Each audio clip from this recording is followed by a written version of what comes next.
My ex-husband dumped me and called me materialistic for refusing another baby when we could barely afford our 2 kids. He went ballistic when he found out that someone else was living his dreams. My ex-husband, Dale, threw away our 10-year marriage because I wouldn't have a 3rd baby when we could barely afford the 2 we had. He worked part-time at a hardware store, refusing to get better work because he said corporate jobs were soul-crushing. We lived paycheck to paycheck with our kids sharing a bedroom in a tiny apartment while Dale talked about having a big family, like it was some romantic dream instead of a financial nightmare. When I said we couldn't afford another baby, he acted like I'd betrayed him. "You're denying me the family I always wanted," he'd say, while our electricity got shut off for non-payment. "Money isn't everything," he'd preach while I worked double shifts to buy groceries. He'd tell his mother I was being selfish and materialistic for not wanting more kids. She'd call me, saying a real woman would give her son the children he deserved, regardless of money. He started staying out late, saying I'd become cold and calculating. "You used to be fun and spontaneous, now all you care about is bills and budgets." He'd complain to his friends that I'd changed and wasn't the woman he married because I worried about feeding the kids we already had. Then I found out about Melissa. She was 22 and worked at the coffee shop near his store. Dale told her his wife didn't understand his dreams of a big loving family. He painted me as this career-obsessed woman who cared more about money than children. He literally told her I was too focused on material things to see the beauty of creating life. They'd been together 6 months when I caught them. Dale didn't even apologize. He said, "Melissa gets me. She wants the same things I want. She doesn't care about money or status, just love and family." He moved in with her immediately, leaving me with 2 kids and all the bills. He told everyone our marriage ended because we had different values. He wanted family, and I wanted money. His friends nodded along like he was some romantic hero choosing love over comfort. His mother praised him for following his heart and finding someone who shared his vision of a house full of children. Meanwhile, I was working myself to death as a single mom, while Dale paid the minimum child support, claiming he couldn't afford more. Melissa got pregnant right away, and Dale posted constantly about their miracle baby and how blessed they were. "Finally, with someone who understands that babies are gifts, not burdens," he wrote. His family threw them a huge baby shower, talking about how Dale finally found his perfect match, who valued family over everything. 6 months later, Melissa had the baby, and reality hit. She couldn't work with a newborn. Dale's part-time salary couldn't cover rent, plus diapers, plus formula. They got evicted from her apartment and had to move in with her parents, who were not happy about their unemployed daughter and her older boyfriend who wouldn't get a real job. Dale started working more hours but still refused to get better employment. By their baby's first birthday, Melissa was done. She'd thought Dale was this romantic family man, but discovered he was just an immature guy who wanted kids without any plan to support them. She left him and filed for child support. Dale moved back with his mother and cried about being abandoned. 3 years passed. I focused on my kids and career. Got promoted to regional manager. Bought a small house. Met a man named Robert who was a financial advisor with his own firm. He adored my kids and they loved him. We dated for a year before getting engaged. He'd actually saved for their college funds before even proposing because he wanted to show he was serious about our future. When I got pregnant, it was planned and prepared for. Robert had already converted his home office to a nursery. We had health insurance and savings and stability. Everything Dale had said didn't matter. My kids were thrilled about their new sibling, and Robert hired someone to help me during maternity leave so I could actually rest. Dale found out through mutual friends and lost his mind. He showed up at my house screaming that I'd lied about not wanting more kids. "You said we couldn't afford another baby, but look at you now," he yelled. Robert came outside and calmly said, "She said you couldn't afford another baby." And she was right. Dale tried to tell people I'd been planning to leave him all along for someone richer, but nobody believed him anymore. 2 days later, my lawyer called. Dale had filed an emergency custody motion, claiming I was an unfit mother for replacing him and planning another pregnancy, while my existing children still needed support. I stood in my kitchen with Robert's hand on my shoulder while Hadley spread the custody motion papers across our table. She pulled out a yellow legal pad and started firing questions at me about when I got pregnant, when Robert and I got engaged, what our financial situation looked like. I answered everything while she scribbled notes in tight handwriting that I couldn't read upside down. She asked if Dale had said anything threatening when he showed up at our house, if he'd tried to contact the kids directly, if there were any witnesses to his behavior. Robert squeezed my shoulder when my voice started shaking on the last question. Hadley looked up from her notes and told me Dale's claim was legally ridiculous. She said no judge would call me unfit for getting remarried and having a planned baby, but we needed to take this seriously because sometimes judges granted temporary custody changes during investigations just to be safe. She outlined our strategy while tapping her pen against the pad. "Document everything from now on," she said. "Every text, every call, every interaction with Dale. Gather character witnesses who could speak to my parenting and our home life. Prepare financial records showing my job stability and our household income versus Dale's continued barely working part-time situation. She said we'd show the court exactly what Dale refused to accept, that I wasn't materialistic for wanting to afford my kids' needs. I was responsible. Robert told Hadley not to worry about her fees, that he'd cover everything. I cut him off and said we were splitting the costs because this was our family now, not just my problem. He looked at me for a second, then nodded and said, "Okay." We spent the rest of the evening pulling bank statements from my filing cabinet, printing tax returns from Robert's computer, going through 3 years of child support payment records that showed Dale paying the minimum and often late. I had a folder of every late notice, every excuse text, every time he'd claimed he couldn't afford an extra $20 for school supplies. Robert organized everything into labeled sections while I sat at the table sorting through papers, my hands shaking slightly every time I saw Dale's name on a document. The next afternoon, Addison and Travis burst through the front door arguing about something that happened at lunch. I waited until they'd dumped their backpacks and grabbed snacks before I called them into the living room. Robert sat next to me on the couch while both kids flopped into the armchair across from us. I told them their dad had filed some papers with the court about where they lived. Travis asked if that meant they had to move in with Dad and Grandma. His face crumpled with worry, and I wanted to reach through the phone line and strangle Dale for putting that fear in my kid. I explained that Dad was asking the court to change their living arrangement, but we were fighting it. Addison asked why Dad would do that when they were happy here. I didn't know how to explain Dale's jealousy and wounded pride to a 10-year-old, so I just said sometimes adults make decisions based on their feelings instead of what's best for kids. Both of them immediately said they didn't want to leave. Travis said he'd have to change schools and leave his friends. Addison mentioned that Dad still slept on Grandma's couch and didn't even have his own bedroom, so where would they sleep? I reassured them we'd fight this hard, that our lawyer was really good, that the judge would see they were happy and doing well here. I reminded them about their rooms upstairs that they'd helped decorate, about how excited they were for their baby brother or sister. Robert added that we weren't going to let anyone disrupt their lives or take away the stability we'd all built together. Travis climbed onto the couch between us, and Addison followed, and we sat there for a while with both kids pressed against us.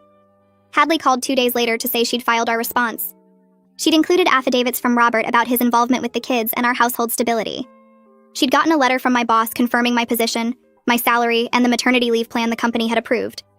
She'd attached copies of Addison and Travis's report cards showing straight A's and B's, their attendance records showing they'd missed maybe 3 days total last year, and documentation of their extracurricular activities. She said she'd also requested an expedited hearing since Dale's claims had no factual basis, and keeping the kids in limbo wasn't fair to them. She'd pointed out in her filing that Dale had made no effort to improve his housing situation or increase his income despite having 3 years to do so. The next morning, Hadley called again. Dale's attorney, Dominic Townsend, had phoned her trying to negotiate. He'd suggested Dale just wanted equal consideration and more time with the kids, like this was about fairness instead of Dale's ego. Hadley said she'd shut him down fast. She'd pointed out that Dale consistently failed to use his full visitation time, that he'd canceled visits claiming he had to work, but then posted on social media about going fishing. She'd mentioned the back child support he owed, and asked Dominic how Dale planned to support the kids more when he couldn't support them now. Dominic had gotten quiet and said he'd talk to his client. The court scheduled a preliminary hearing for 2 weeks out. They also appointed someone named Liv Price as guardian ad litem to investigate both households and interview the kids. Hadley explained that Liv would visit our home, visit Dale's residence, talk to the kids separately, and write a report for the judge about what she observed. I spent the next several days cleaning our already clean house like a maniac. I scrubbed baseboards that didn't need scrubbing, organized closets that were already organized, made sure the kids' rooms looked lived in but tidy. Robert caught me rewashing windows at 10 at night and gently took the spray bottle from my hands. He said the house was perfect, and Liv would see that, and I needed to rest because stress wasn't good for the baby. I knew he was right, but I couldn't stop the nervous energy that made me want to control something, anything about this situation. Saturday morning arrived and the doorbell rang at exactly 9. Liv Price stood on our porch holding a leather folder and wearing a kind smile that immediately put me at ease. She was maybe 50 with gray streaked hair pulled back in a clip, and practical shoes that said she did a lot of walking. She shook hands with Robert and me, then asked for a tour of the house. We walked her through every room while she took notes and asked questions about our daily routines. She spent extra time in the kids' bedrooms, looking at their bookshelves and the photos on their walls and the homework assignments stuck to their bulletin boards. She asked who helped with homework and how we handled discipline and what the kids did after school. Robert answered questions about his work schedule and how he'd adjusted it to be home when the kids got off the bus. She looked at the nursery Robert had set up, at the crib he'd assembled and the changing table already stocked with diapers and wipes. She asked about my pregnancy, my due date, my maternity leave plan. I showed her the documentation from my employer about paid leave and the backup childcare Robert had arranged. Liv nodded and made notes and asked if the kids knew about the custody filing. I told her we'd explained it honestly, and they'd been clear about wanting to stay here. She said she'd need to talk to them separately to hear that directly. Liv called Addison and Travis into the living room while Robert and I waited in the kitchen. I could hear the murmur of voices but couldn't make out words. I paced between the counter and the table while Robert sat reading something on his phone, trying to look calm for my benefit. 20 minutes passed, then 30. Finally, Liv emerged with both kids, who immediately ran upstairs to their rooms. Liv sat down at the kitchen table with us and said the children had been very clear about their feelings and living preferences. She said they'd both expressed love for their father, but also expressed that they were happy here, that they liked their schools and friends, that they were excited about their baby sibling. She said Addison had mentioned without prompting that their dad didn't have his own place and still lived with Grandma. Travis had talked about how Robert helped him with his science project and came to his soccer games. Liv said she'd be visiting Dale's residence next week for comparison and would have her full report ready before the preliminary hearing. She thanked us for our time and cooperation, shook our hands again, and left. I stood at the window watching her car pull away, Robert's arm around my waist, and let myself hope that maybe the truth would actually matter here. That evening, Anastasia showed up at my door holding 2 grocery bags full of takeout containers. She pushed past me into the kitchen and started unpacking chicken parmesan, garlic bread, salad, and this amazing pasta dish she knew I loved. She told me to sit down and put my feet up while she heated everything. I tried to argue that I was fine, but she pointed at my belly and said pregnant women dealing with custody battles didn't get to pretend they had energy. She set the table, called the kids down for dinner, and made sure everyone had full plates before she even sat down herself. Robert got home from work while we were eating and joined us, clearly relieved someone else was handling dinner for once. After the kids went upstairs to do homework, Anastasia sat across from me at the table and reminded me that everyone at our office had watched me build this life from nothing. She'd seen me come to work exhausted from double shifts when I was barely surviving the divorce. She'd watched me get promoted because I worked harder than anyone else in the building. She said there wasn't a single person who knew me who would question whether I was a good mother, and Dale's ridiculous claims wouldn't hold up because they weren't based on anything real. She squeezed my hand and told me to get some rest because stress wasn't good for the baby, then cleaned up the kitchen before she left. The next morning, I checked my phone while getting ready for work and saw that Dale had posted a long rant on social media. He wrote about how the family court system was completely biased against fathers and how mothers could just move on and replace dads without any consequences. He claimed that men who actually wanted to be involved with their kids got pushed aside while new boyfriends took over their role. His friends filled the comments with support, saying things like, "Stay strong, brother," and "the system is broken, and fathers have no rights anymore." Nobody knew the actual story about how Dale were chosen to work part-time for years while I struggled to pay bills. Nobody knew he'd abandoned me with 2 kids and all the debt when he moved in with his younger girlfriend. Nobody knew he'd been paying minimum child support while claiming he was too poor to contribute more. They just saw his version where he was the victim, and I was the villain who'd moved on to someone with more money. I screenshot everything like Hadley had taught me, saving each post and comment with timestamps. My hands shook a little while I did it because seeing Dale twist reality into this story where he was the wronged father made me so angry. But I didn't respond or comment or engage in any way. Hadley had been clear that his social media rants would actually help our case by showing his poor judgment and victim mentality. She said judges saw through this kind of performance, especially when someone was more focused on public sympathy than their kids' actual well-being. She told me to keep collecting evidence and let Dale keep digging his own hole with these dramatic posts that made everything about him instead of Addison and Travis. Robert came into the kitchen while I was staring at my phone and asked what was wrong. I showed him Dale's posts, and he read through them with this tired expression. He didn't get angry or defensive like I expected. He just said Dale was scared because he knew he was losing and scared people lash out. Then Robert told me his business partner Miguel had offered to testify as a character witness about Robert's stability and how he'd watched Robert integrate into our family over the past year. Miguel had seen Robert leave work early for Travis's soccer games and heard him talking about helping Addison with her science project. He'd watched Robert plan our finances to include college funds for kids who weren't even biologically his. Miguel wanted to tell the court that Robert wasn't trying to replace Dale, but was genuinely committed to being a positive presence in the kids' lives. I thanked Robert and told him I appreciated Miguel's offer, but I hated that we had to prove our worth just to keep my own children. I hated that Dale could file baseless claims, and suddenly we had to justify every choice we'd made and every dollar we'd spent. Robert pulled me into a hug and said we'd get through this together, and the truth would win out because we actually had truth on our side.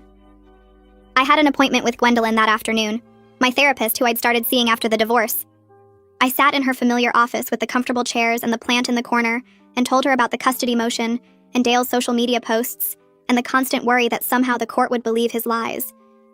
Gwendolyn listened like she always did, letting me talk without interrupting, And then she reminded me that Dale's pattern had always been to blame others when life didn't match his fantasies. He'd blamed me for not wanting more babies when really the problem was his refusal to support the ones we had. He'd blamed the divorce on my materialism when really it was about his financial irresponsibility. He'd blamed Melissa for leaving when she'd simply refused to enable his behavior anymore. Now he was blaming me and Robert for his own failures as a father. She said Dale would never take responsibility for his choices, because that would mean admitting he'd been wrong, and his whole identity was built on being the romantic dreamer who valued family over money. The custody motion was just another chapter in the same story where Dale cast himself as the victim instead of looking at his own actions.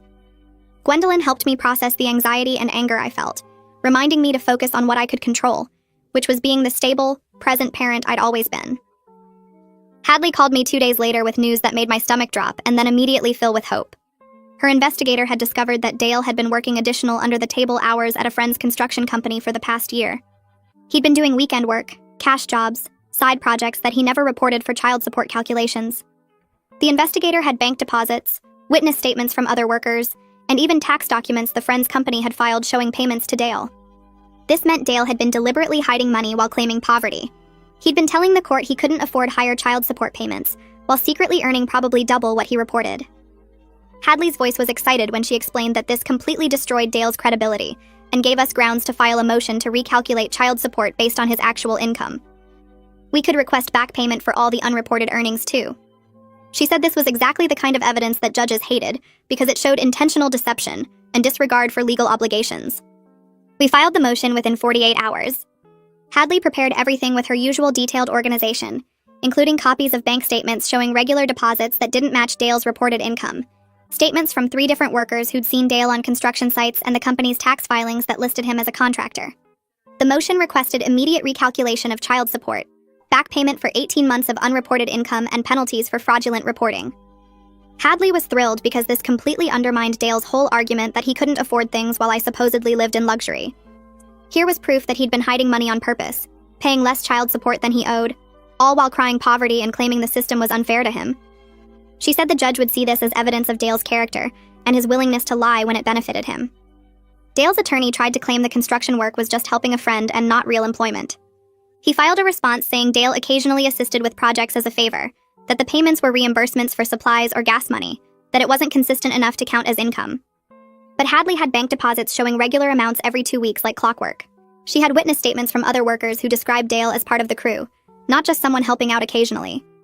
She had tax documents the friend's company filed listing Dale as a contractor with his social security number and everything. The evidence was so overwhelming that even Dominic seemed embarrassed trying to argue against it.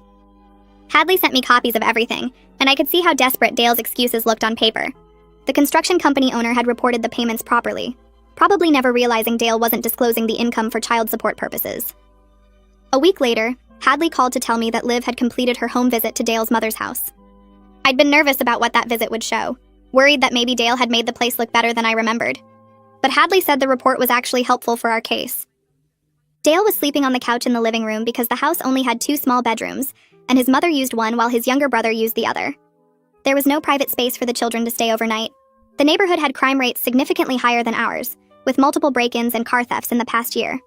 Dale had told Liv he was temporarily staying with his mother until he could afford his own place, but when Liv asked about his timeline or savings plan, he'd been vague and defensive. The report noted that Dale had been living there for 3 years since Melissa left him, which didn't suggest the arrangement was particularly temporary. Liv had documented everything in her professional, neutral way, but the facts spoke for themselves about Dale's lack of stable housing or realistic plans to provide appropriate space for the kids. The preliminary hearing date arrived faster than I expected. Robert and I sat in family court on hard wooden benches while the judge reviewed initial filings at her desk. The courtroom was smaller than I'd imagined, with fluorescent lights and beige walls that made everything feel official and serious. Dale showed up 10 minutes late wearing a wrinkled button-down shirt that looked like he'd pulled it from the bottom of a laundry basket. He didn't have any folders or documents with him, just his attorney carrying a single briefcase. Robert and I were dressed professionally, Robert in his suit from work, and me in a navy dress that still fit over my growing belly. We had organized binders of documentation that Hadley had prepared, everything labeled and tabbed for easy reference. The judge called the case and asked both attorneys to approach. Hadley presented our response to Dale's emergency motion, along with our counter motion about the unreported income. Dale's attorney looked uncomfortable as the judge flipped through pages, her expression getting more stern as she read about the construction work and hidden earnings. The judge leaned forward in her chair and looked directly at Dale with a serious expression. She asked him to explain specifically what problems he saw with the children's current living situation and why he thought they would be better off with him. Dale started talking fast about how I had replaced him with Robert, and how I cared more about money than family values. He said I was teaching the kids that material things mattered more than love, and that planning another baby showed I never really cared about our family together. The judge interrupted him twice to ask about the children's actual welfare, like their schooling or health or safety, but Dale kept going back to his feelings about being replaced. He talked about how he always wanted a big family, and I had denied him that dream, and now I was living that dream with someone else. The judge's face showed she was not impressed with his answer at all. She made notes on her papers and asked if he had any specific concerns about how the children were being cared for right now. Dale said they were probably fine physically, but emotionally they were learning the wrong values from me. The judge thanked him and moved on to other procedural matters without asking him anything else. After the hearing ended, Robert and I walked out of the courthouse into the parking lot, feeling relieved that Dale had made himself look so bad. We got in the car and I checked my phone while Robert started driving us home. There was a text from an unknown number that just said it was important and asked if I could talk. I almost deleted it thinking it was spam, but something made me respond asking who it was. The reply came back immediately saying it was Melissa, and she had heard about the custody case from mutual friends. My stomach dropped because I had no idea what she wanted or whose side she was on. She wrote that she needed to talk to me about Dale's pattern of behavior with their daughter, and that she thought I should know some things before the case went further. I showed the text to Robert and he said I should at least hear what she had to say since she might have useful information. I texted back asking when she wanted to meet, and she suggested the next day at a coffee shop near downtown. I barely slept that night wondering what Melissa wanted, and whether this was some kind of trap Dale had set up. The next morning, I drove to the coffee shop she had picked and sat at a corner table feeling nervous and suspicious. Melissa walked in right on time, and I recognized her from the photos I had seen years ago, when Dale left me for her. She looked tired and older than I remembered from those pictures. She sat down across from me and immediately started apologizing for believing Dale's version of our marriage back when they got together. She said after living with him and having his baby, she finally understood that I had been telling the truth all along about his refusal to be responsible. She explained that Dale had painted this picture of me as someone who cared more about career and money than family, but after their daughter was born, she realized he was just making excuses for not wanting to grow up. Melissa said she felt stupid for falling for his romantic talk about big families and true love when he had no actual plan for supporting any of it. She told me that Dale currently owed her over $7,000 in back child support, and the court had to threaten him with jail time just to get him to pay anything regularly. She said he only saw their 3-year-old daughter maybe twice a month, even though he was supposed to have her every other weekend. He always had excuses about work, or being tired, or not having appropriate space at his mother's house. Melissa said their daughter would ask about Daddy, and she had to make up reasons why he couldn't come see her. She offered to testify in my custody case about Dale's financial deception and his pattern of not following through on parenting responsibilities. She said she wished someone had warned her before she got pregnant, and she wanted to help protect my kids from Dale's manipulation. I asked her why she was willing to do this and risk making Dale angry. She said she was already dealing with his anger and broken promises every day, and at least this way she could help someone else see through his act before he caused more damage. I called Hadley from the parking lot after Melissa left and told her about the meeting and the offer to testify. Hadley said she was cautiously optimistic about having Melissa as a witness, but warned me that Dale's attorney would definitely try to paint her as a bitter ex-girlfriend with an agenda against Dale. She said we would need to prepare Melissa carefully to focus on specific facts and dates, rather than emotional complaints or opinions. We scheduled a meeting at Hadley's office for the following week to go over Melissa's testimony and make sure she understood what to expect during cross-examination. Hadley said having another parent who could speak to Dale's pattern of financial irresponsibility and minimal involvement would be powerful evidence, especially since Melissa had no reason to side with me other than wanting to tell the truth. She reminded me to save all communication with Melissa in case Dale tried to claim we were conspiring against him. 3 days later, my phone buzzed with a text from Dale that was full of anger and accusations.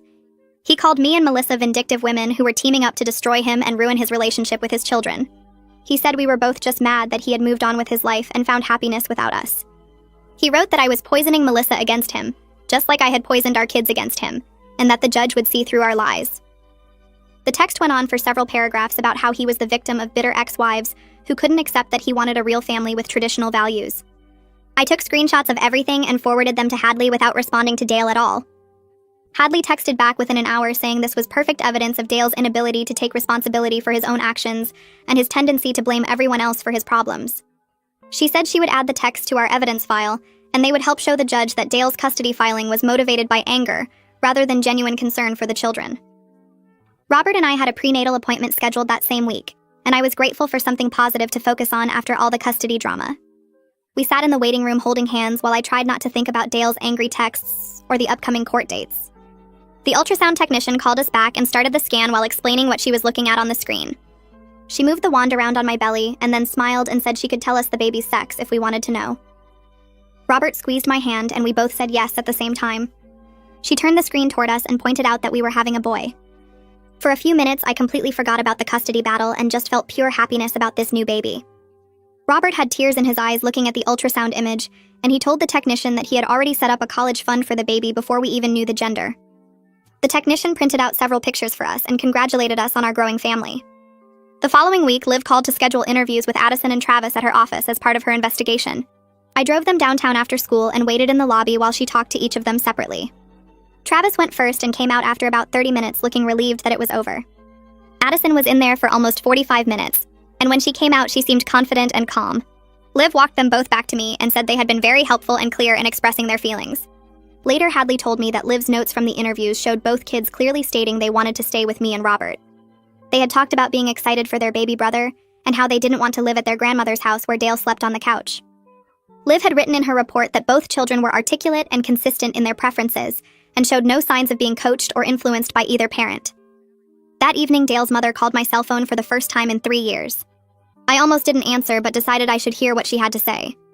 She started by saying Dale was going through a really hard time, and she hoped I would consider dropping the custody case. She said I had moved on with my new husband and new baby, so why couldn't I just let Dale have more time with his children? I told her politely that Dale had created this situation by filing a baseless emergency motion, and that I was simply defending my family.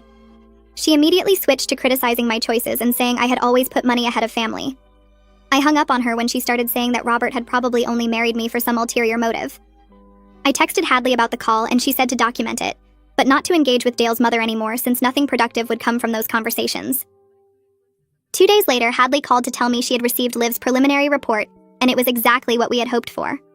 Liv was recommending that the children remain in my primary custody with no changes to the current arrangement. The report cited the children's clear and consistent preferences to stay in their current home. It mentioned the stability of my household, including appropriate housing and financial security. It noted Dale's inadequate housing situation with no private space for the children. It referenced his history of minimal involvement and inconsistent use of his visitation time. Hadley said this report would carry significant weight with the judge since Liv was a neutral court-appointed professional with no bias toward either parent. She reminded me that Dale could still fight this at the full hearing, but his case was getting weaker with every piece of evidence we gathered. I felt like I could finally breathe a little easier, knowing that an objective investigator had seen the truth about our situations and was recommending exactly what I had been asking for all along. 3 days after getting Liv's report, Hadley called to tell me that Dale's attorney had filed another motion. This time, Dominic claimed Liv was biased because she'd spent more time at my house than at Dale's mother's place. I could hear the frustration in Hadley's voice when she read me the exact wording. The motion said Liv's unequal time allocation suggested she'd already made up her mind before completing her investigation. It conveniently ignored that my house was larger with separate bedrooms for both kids, a nursery, and multiple living spaces that required thorough review. It also ignored that Addison and Travis actually lived with me full-time, so of course there was more to observe and document. Hadley said she'd file our response immediately, pointing out that Liv had conducted appropriately thorough investigations at both residences, and that the time difference reflected the actual living situations of the children. The next morning, Hadley texted me that the judge had already denied Dale's motion. 24 hours was all it took for the judge to see through Dale's desperate attempt to discredit a neutral professional. I felt relieved but also exhausted by Dale's constant maneuvering and his refusal to accept that he'd created his own problems. The following Tuesday, I was at my desk reviewing quarterly reports when my assistant knocked on my door. She looked uncomfortable and asked if I had a minute to talk about something personal. My stomach dropped because I knew immediately what was coming. She said she'd overheard some people in the break room talking about my custody case, and she wanted me to know that gossip had started spreading through the office. I felt my face get hot with embarrassment and anger that my private legal battle was becoming workplace conversation. She assured me that she hadn't said anything and that most people were sympathetic, but I still felt exposed and vulnerable in a way I hadn't experienced before. I thanked her for telling me and spent the next hour trying to focus on work, while my mind raced with worry about how this might affect my job or my reputation with colleagues. Around 3 o'clock, my boss called me into his office, and I walked down the hall convinced I was about to face some kind of professional consequences. Instead, he closed the door and told me he'd heard about the custody situation and wanted me to know that my job was completely secure. He said the company supported me fully, and that personal legal matters had no bearing on my performance or standing with the firm. He even offered additional flexibility during the legal proceedings, saying I could adjust my schedule as needed for court dates or meetings with my attorney. I left his office feeling grateful, but also frustrated that I needed that reassurance in the first place. Dale's baseless custody claim wasn't just disrupting my family, it was seeping into every part of my life. That evening, Robert and I sat at the kitchen table after the kids went to bed. He'd been quiet during dinner, and I could tell something was on his mind. Finally, he said he'd been thinking about our wedding plans and wanted to suggest something. We'd been planning a nice ceremony for next summer after the baby arrived, something with family and friends at a garden venue. Robert said he thought we should get married now instead, before the baby came, so there would be no question about our family structure during the custody proceedings. He wasn't being romantic about it, he was being practical, and I loved him even more for understanding what we needed to do. I agreed immediately because it made perfect sense. We didn't need a big wedding to prove we were committed. We needed legal documentation that we were a stable married family unit. 2 days later, we went to the courthouse downtown with Addison and Travis as our witnesses. The ceremony took 15 minutes in a small room with fluorescent lighting and a clerk who'd probably performed 10 weddings that day. Addison held my bouquet, which was just a bunch of grocery store flowers Robert had grabbed that morning. Travis stood next to Robert looking proud in his button-up shirt. When the clerk pronounced us married, both kids cheered and hugged us. Afterward, we went to their favorite Italian restaurant where they ordered too much pasta and argued happily about whether the baby would like pizza or spaghetti better. It wasn't the wedding I'd once imagined, but it was perfect for the family we'd actually built. The next hearing was scheduled for the following week. We arrived at the courthouse early and sat in the hallway outside the courtroom while other families waited for their cases to be called. Dale showed up 10 minutes late with his mother, both of them looking tense. When our case was called, we filed into the courtroom and took our seats at the tables facing the judge.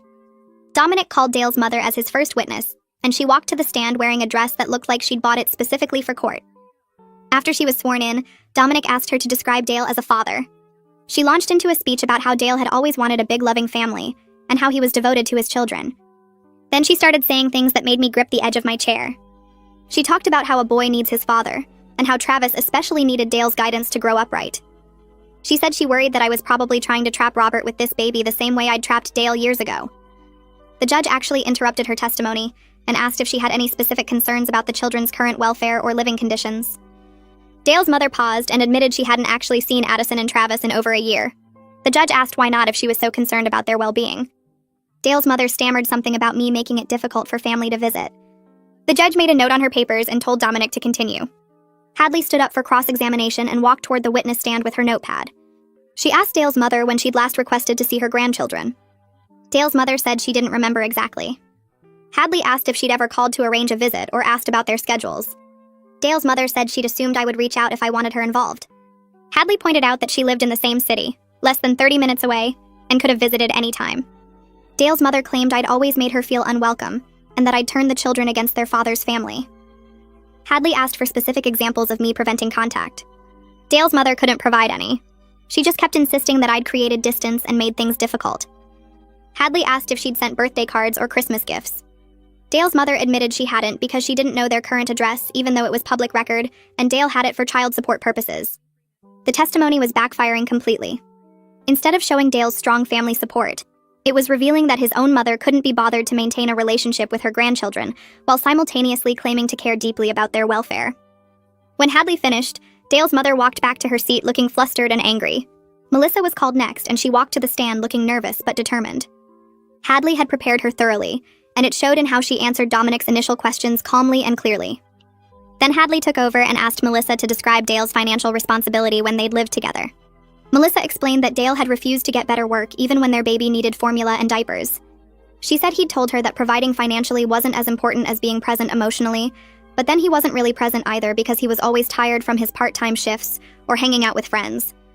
She described how they'd been evicted because Dale wouldn't pay rent on time, claiming the landlord was being unreasonable. She pulled out bank records showing transactions from when they'd lived together. The records showed Dale spending money on video games and eating out at restaurants while claiming he couldn't afford child support for Addison and Travis. She pointed to specific dates where he'd bought a new gaming console 3 days after telling her they couldn't afford to refill their daughter's prescription medicine. The judge leaned forward to look at the bank statements Hadley entered as evidence. Melissa's voice stayed steady as she explained that she'd finally left Dale when she realized his romantic talk about big families was just fantasy, without any practical planning or follow-through. Dominic tried to discredit Melissa during cross-examination by bringing up that she'd left Dale and implying she had bitter feelings. Melissa looked directly at him and said she left because Dale wouldn't support their child, and she'd realized he was never going to change. She explained that she'd thought he was a family man who'd been misunderstood by his first wife, but she'd discovered he was just someone who liked the idea of children without accepting the responsibility. She said leaving him was the hardest decision she'd ever made, but also the best one for her daughter. Her testimony was devastating to Dale's case because it showed a clear pattern of behavior spanning years and multiple relationships. It wasn't just me being materialistic or difficult. It was Dale consistently failing to provide while blaming everyone else for his problems. After a short break, Hadley called Caleb to the stand. He was Dale's co-worker from the hardware store, and he looked extremely uncomfortable about being there. Hadley asked him how long he'd worked with Dale and how well he knew him. Caleb said they'd worked together for 5 years and sometimes grabbed drinks after shifts. Hadley asked if Dale had ever discussed his children or child support obligations. Caleb shifted in his seat and glanced at Dale before answering. He said Dale complained about child support pretty regularly and had mentioned trying to work under the table to avoid higher payments. Hadley asked him to be more specific. Caleb described conversations where Dale had talked about picking up cash jobs through friends so the income wouldn't be reported. He said Dale had even joked about it, calling it his way of beating the system. Caleb seemed genuinely sorry to be betraying his friend, but he was under oath and telling the truth. When Dominic asked if Caleb had any reason to lie, Caleb said no, and that he actually liked Dale but couldn't lie in court. The damage was done, though. Dale's own co-worker had confirmed his deliberate efforts to hide income. That afternoon, Hadley received the financial audit results she'd ordered weeks earlier. She called me during the lunch recess to tell me the findings. Dale had earned significantly more than he'd reported over the past 18 months.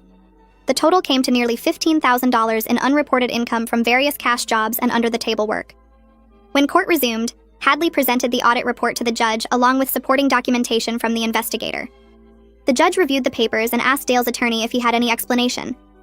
Dominic fumbled through a response about Dale needing to supplement his income to survive, but the judge cut him off. She said that hiding income to avoid child support obligations was serious and showed a pattern of deception.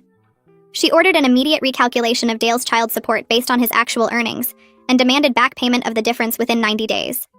Dale's face went red and he started to stand up, but Dominic grabbed his arm and made him sit back down. Finally, Dale took the stand and Dominic tried to salvage something from the disaster. He asked Dale about his desire to be more involved with his children now. Dale said he'd changed and grown and wanted to be a better father. He talked about how seeing me move on had made him realize what he'd lost. Hadley stood up for cross-examination with a stack of papers. She asked Dale why he hadn't used his full visitation time over the past year if he wanted to be more involved. Dale said he'd been working extra hours to try to get ahead financially. Hadley showed him the visitation logs proving he'd skipped or shortened visits even on his days off. She asked why he'd hidden income if he was trying to support his children. Dale said he needed that money to get his own place. Hadley asked why he had no stable housing after 3 years of living with his mother. Dale became defensive and said housing was expensive and he was doing his best. Hadley asked why his best included spending money on entertainment while owing child support. Dale's voice got louder as he insisted he deserved to have some enjoyment in his life. Hadley calmly asked if his children deserved stable support and consistent parenting. Dale started arguing that everything was always about money with me, and now with the court system too. The judge warned him to answer the questions being asked. Dale tried to explain himself, but just kept making things worse by blaming others and refusing to acknowledge his own choices.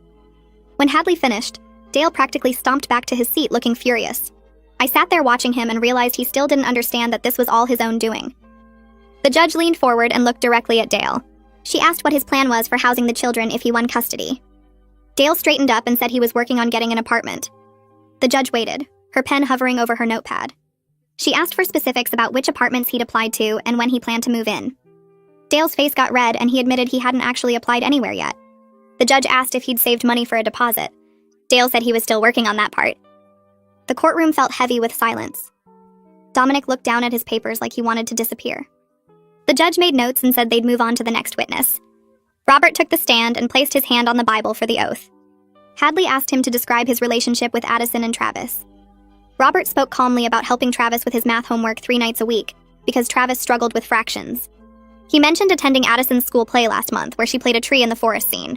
He talked about their Saturday morning tradition of making pancakes together and letting the kids pick the toppings. Robert described planning their summer camping trip and how he'd already reserved a spot at the state park with a lake for fishing. He explained that he attended parent-teacher conferences with me and knew both kids' teachers by name. Hadley asked if he was trying to replace Dale. Robert said no, he was just trying to be a positive presence in their lives and support them however they needed. He said the kids still called Dale their dad and he never tried to change that. Dominic stood up for cross-examination and asked if Robert thought money could buy love. Robert said he didn't think that at all, but he did think children deserved stability and security. Dominic asked if Robert was showing off his wealth to make Dale look bad. Robert said he was just providing for his family the way any responsible parent would. Then Hadley called me to the stand. My hands shook a little as I walked up and sat down. Hadley asked me to describe my career progression since the divorce. I explained that I'd started as a sales associate making barely above minimum wage. I'd worked double shifts and weekends to make ends meet as a single mom. I got promoted to team leader after a year, then department manager 6 months after that. 3 years ago, I became regional manager overseeing 4 locations. Hadley asked about my salary, and I stated the exact number, which was more than 3 times what Dale made. She asked how I managed work and parenting. I explained my schedule, my backup childcare arrangements with Anastasia, and how I'd never missed a school event or doctor appointment despite my demanding job. Hadley pulled out our family budget and walked through it line by line. She showed the judge our monthly income, our expenses, our savings account, and the college funds Robert had established. She asked how the new baby would impact Addison and Travis. I explained that Robert and I had planned everything carefully. We had a separate nursery so the kids wouldn't lose any space. We'd hired help for the first 3 months so I could still be present for homework and bedtime. We'd already budgeted for daycare and increased food costs. The kids' allowances wouldn't change, and neither would their extracurricular activities. Hadley asked if I thought being responsible with money made me materialistic. I said no. It made me a good parent who could actually provide for my children's needs. Dominic stood up for cross-examination with a smug look on his face. He asked if I'd married Robert for his money. I said I'd married Robert because he was kind, responsible, and loved my children. Dominic asked if I thought poor people couldn't be good parents. I said that wasn't what I meant at all, but I did think parents had a responsibility to try to provide stability. Dominic said I seemed very focused on money and material things. I looked right at him and said, being responsible with money meant I could provide stable housing instead of bouncing between apartments. It meant my kids had warm clothes in winter and full bellies at dinner. It meant they didn't worry about the electricity getting shut off or being evicted. I said wanting to afford your children's needs wasn't materialistic. It was basic parenting. Dominic tried to interrupt, but I kept going. I said I'd lived through years of Dale's financial irresponsibility, and I'd seen exactly what his romantic ideas about family meant in practice. It meant hungry kids and overdue bills and constant stress. I said I refused to apologize for building a better life. The judge told Dominic to move on to his next question. He fumbled through a few more attempts to make me look bad, but I stayed calm and answered everything directly.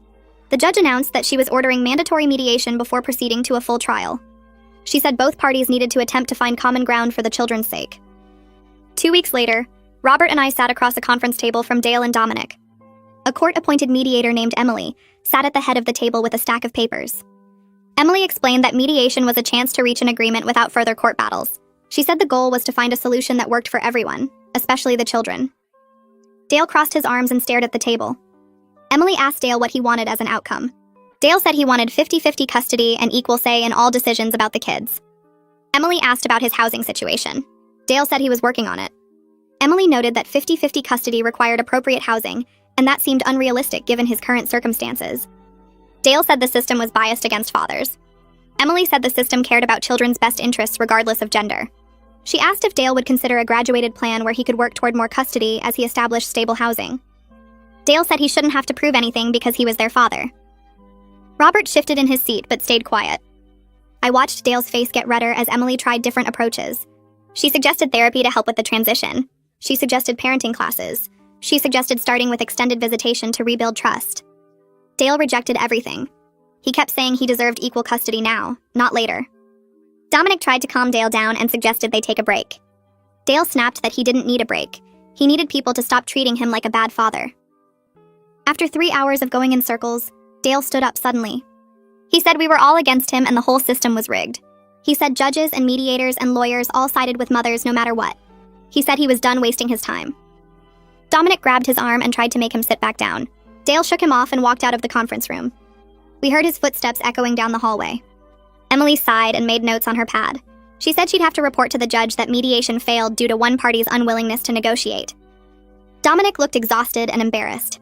He apologized and said he'd try to talk sense into his client. Robert reached over and squeezed my hand under the table. After Dominic left, Emily told us that failed mediation actually helped our case. She said it demonstrated exactly what the judge needed to see about Dale's attitude and priorities. The next day, Hadley called and confirmed what Emily had said. She explained that the judge would see we'd attempted resolution in good faith while Dale refused any reasonable discussion. She said Dale walking out showed his focus was on his own feelings, rather than the children's needs. Hadley said we needed to prepare for a full custody trial now. She explained it would be more involved than the preliminary hearings. We'd need organized evidence binders, complete witness lists, and detailed timeline documents. Robert immediately took time off work to attend every session. He cleared his calendar for the next month. Anastasia offered to watch Addison and Travis during trial days, so they wouldn't miss school or have to see the courtroom drama. I spent my evenings organizing papers and printing documents. Robert helped me create binders with colored tabs for different categories of evidence. We had sections for financial records, school reports, medical records, and character references. We had a timeline showing every missed visitation, every late child support payment, and every broken promise. Hadley reviewed everything and added her own notes about which pieces of evidence would be most effective. 2 weeks later, on a Monday morning, we walked into the courthouse for the full trial. The courtroom felt bigger and more intimidating than the smaller hearing rooms we'd been in before. The judge's bench sat high at the front. Rows of wooden benches filled the space behind the tables where lawyers sat. Everything smelled like old wood and paper. Robert held my hand as we took our seats next to Hadley. Dale and Dominic sat at the other table. Dale wore a button-up shirt that looked wrinkled. The judge entered and everyone stood. She reviewed all the preliminary reports, the financial documents, and the witness testimony from earlier hearings. She asked if both parties were ready to proceed. Hadley said yes. Dominic said yes. The judge explained that she'd hear final arguments and make her ruling based on the best interests of the children. My stomach felt tight and I tried to focus on breathing steadily. Hadley had prepared me for this, but sitting in the actual courtroom made everything feel more real and scary. Hadley stood up and began presenting our case. She walked through Dale's history methodically, pointing to specific evidence in the binders. She showed his pattern of minimal involvement over the past 3 years. She displayed charts showing his sporadic use of visitation time. She presented the financial audit proving his deliberate deception about income. She showed photos of our home compared to Dale's mother's apartment. She read excerpts from Liv's report about the children's clear preferences and their thriving in their current environment. Hadley talked about Robert's involvement and how he'd integrated into the family naturally over time. She emphasized that this case wasn't about punishing Dale for past mistakes. She said it was about protecting Addison and Travis and ensuring they remained in the stable environment where they were happy and successful. She noted that Dale had filed this emergency motion, not because the children were in danger, but because he was jealous of my new life. She said his actions proved he was thinking about himself, not about what was best for his kids. Dominic stood and cleared his throat, straightening his tie before addressing the judge. He talked about fathers having equal rights and how the court system always favored mothers. He said Dale deserved the same consideration as me just because he was the biological father. He pointed at me and said my new marriage proved I'd moved on without thinking about Dale's feelings. He claimed my pregnancy showed I was building a new family and pushing Dale out of the picture. He said Dale had been trying to stay involved, but I made it difficult by being successful and stable. The judge held up her hand and cut him off mid-sentence. She said this case was about the children's welfare, not Dale's hurt feelings about my life choices. She said the court didn't care about Dale's emotions regarding my remarriage or pregnancy. She said what mattered was whether Addison and Travis were safe, healthy, and thriving in their current environment. Dominic sat down looking frustrated and Dale slumped in his chair. The judge called Liv to present her final report and recommendations. Liv walked to the front with a thick folder and began reading from her notes. She said she'd spent considerable time with both households and interviewed the children multiple times. She said Addison and Travis were thriving in their current environment with me and Robert. She described their clean bedrooms, their good grades, their excitement about their baby brother. She said both kids talked enthusiastically about Robert helping with homework and taking them to activities. She noted that Dale's living situation remained unstable with no private space for the children at his mother's house. She said Dale's income records showed continued financial irresponsibility and hidden earnings. She talked about the children's clear preference to stay with me and how they expressed anxiety about living with Dale. She said Dale's emergency filing appeared motivated by jealousy rather than genuine concern for the children. She recommended no change to custody arrangements because the children were happy, safe, and doing well. She said disrupting their stable environment would harm them psychologically and emotionally. The judge thanked Liv and dismissed her from the stand. She said she needed a brief recess to review all the evidence before making her ruling. Everyone stood as she left through the door behind her bench.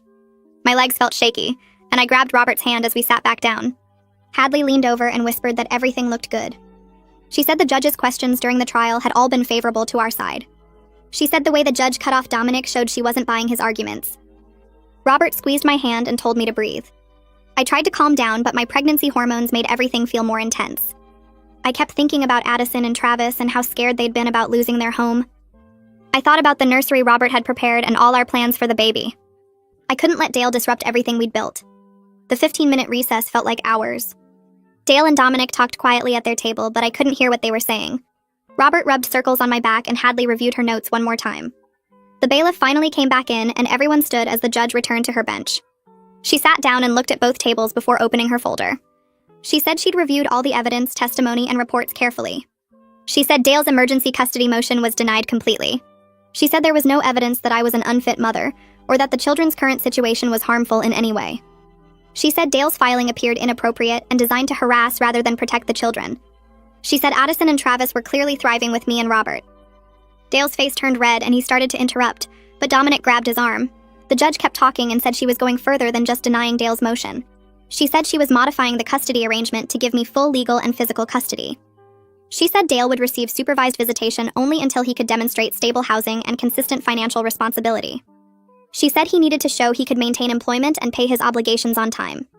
She ordered him to pay the recalculated child support, including all back payments, within 90 days. She said if he failed to comply, she'd consider further restrictions on his visitation. Dale jumped up from his chair and started yelling that the ruling was unfair. He said the judge was biased against fathers and I'd manipulated everyone with money. Dominic tried to pull him back down, but Dale kept shouting. The bailiff stepped forward and warned Dale about contempt of court. The judge said Dale's behavior right now demonstrated exactly why her concerns about his judgment were correct. She said he was more focused on his own feelings than his children's needs. She said court was adjourned and left through her door. Dale was still arguing with Dominic as Robert and I gathered our papers. Hadley put her hand on my shoulder and said we'd won everything we asked for and more. We walked out of the courtroom and down the hall toward the exit. My hands were shaking and I felt dizzy. Robert kept his arm around me as we pushed through the heavy doors into the parking lot. The fresh air hit my face and suddenly I was crying. All the stress and fear from the past weeks came pouring out. Robert pulled me into his arms and let me sob against his chest. Hadley stood nearby giving us space but said we needed to document everything going forward. She said Dale might try to appeal the ruling, but she was confident it would stand. She said the judge's decision was thorough and well supported by evidence. She reminded us to keep records of every missed payment and every supervised visit. We thanked Hadley and she headed to her car. Robert helped me into the passenger seat and drove toward Anastasia's house to pick up the kids. I wiped my eyes and tried to pull myself together before seeing them. We pulled up and Anastasia came out with Addison and Travis. They ran to the car and climbed in the back seat. Robert turned around and told them the good news. He said nothing was changing and they got to stay in their home with us. Travis hugged me from behind and said he'd been worried he'd miss meeting his baby brother. Addison said she knew the judge would see that Dad wasn't being fair. I turned around and looked at both of them. I told them they were safe and we were staying together as a family. Over the next 2 weeks, we settled into new routines, knowing Dale's visits would be limited and scheduled. The kids seemed lighter somehow, like a weight had lifted. They stopped asking worried questions about moving or changing schools. They talked more about the baby and helped set up the nursery. I realized they'd been more stressed about the uncertainty than they'd let on. Dale's first supervised visit was scheduled at a community center with a court monitor present. The monitor's report came back 3 days later. She said Dale spent most of the 2 hours complaining about the custody ruling instead of playing with Addison and Travis. She said he kept telling them the judge was wrong and their mom had turned everyone against him. She noted his focus on his own problems rather than asking about school or their interests. The report said the children seemed uncomfortable and kept trying to change the subject. Addison asked about getting ice cream, and Dale said he couldn't afford it because of child support. Travis showed him a drawing from art class and Dale barely looked at it before going back to his complaints. The monitor wrote that Dale's behavior raised concerns about his ability to prioritize the children's emotional needs over his personal grievances. I watched the monitor's report get filed away with all the other documents showing Dale's pattern. Hadley called me 3 days later to say Dale wasn't requesting any changes to the supervised visits, which meant he'd accepted the arrangement for now. Robert and I started focusing on the baby instead of the court case. I hit 7 months pregnant and finally felt like I could breathe without worrying about losing my kids. Robert brought home paint samples for the nursery walls, and we spent an entire Saturday afternoon finishing the room together. Addison wanted to help arrange the stuffed animals on the shelf, while Travis argued that he should be the one to test if the rocking chair was comfortable enough. They bickered happily about who would get to help with diaper changes and bottle feedings, and I realized they'd been holding back their excitement during the custody battle. Robert assembled the crib while I folded tiny onesies and blankets, organizing everything by size in the dresser drawers.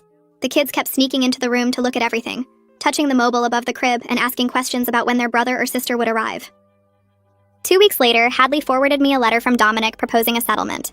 Dale would accept the custody arrangement permanently if we agreed to a slower payment schedule on the back child support he owed. The letter outlined a 3-year payment plan instead of the 90 days the judge ordered. Hadley called me to discuss the proposal and said it was actually reasonable given Dale's financial situation. She explained that dragging him back to court for contempt if he couldn't pay would cost more in legal fees than we'd recover, and a structured plan meant we'd actually see the money eventually. I told her to negotiate the timeline, but but make sure Dale understood this was his only chance. Hadley went back and forth with Dominic for a week before they settled on a 2-year payment plan with automatic wage garnishment so Dale couldn't skip payments. The agreement got filed with the court and became part of the official custody order. I felt relieved knowing the legal battle was truly over, and we had a clear path forward. My phone buzzed one afternoon while I was working from home. The text came from Melissa's number and I hesitated before opening it. She wrote that Dale had started paying her child support regularly after the judge's ruling, apparently scared of more legal consequences. Her message said his daughter was 3 now and asking questions about her half-siblings after seeing photos of Addison and Travis on Dale's mother's social media. Melissa asked if I'd be open to the kids meeting someday when things settled down. I sat with the message for a few minutes thinking about how complicated blended families could get. But I remembered being a kid and wondering about relatives I never met, so I texted back that once everything was more stable, we'd be open to the kids having a relationship with their half-sister. Melissa thanked me and said she'd wait until I was ready to discuss details. I showed Robert the exchange that evening and he agreed it was the right thing to do for the kids, even if dealing with Dale's family was exhausting. 3 months passed and I went into labor on a Tuesday morning. Robert drove me to the hospital while my mom picked up Addison and Travis from the school. I gave birth to a healthy baby boy that afternoon, and we named him James after Robert's grandfather. The kids met their brother that evening and couldn't stop staring at him. Addison held him carefully while sitting in the hospital chair, whispering that she'd teach him everything about being part of our family. Travis touched James's tiny fingers and announced he was going to be the best big brother ever. Robert stood next to the bed looking at all of us with tears in his eyes, and I knew this was what family was supposed to feel like. We brought James home 2 days later and settled into the chaos of having a newborn. Dale showed up for his supervised visits with Addison and Travis more consistently now, probably because his mother was pushing him to be more responsible. The visits were still awkward according to the monitor reports, but at least he was trying. My family didn't look anything like what I'd imagined during my marriage to Dale, but it was better because it was built on actual planning and genuine partnership, instead of romantic ideas with no foundation.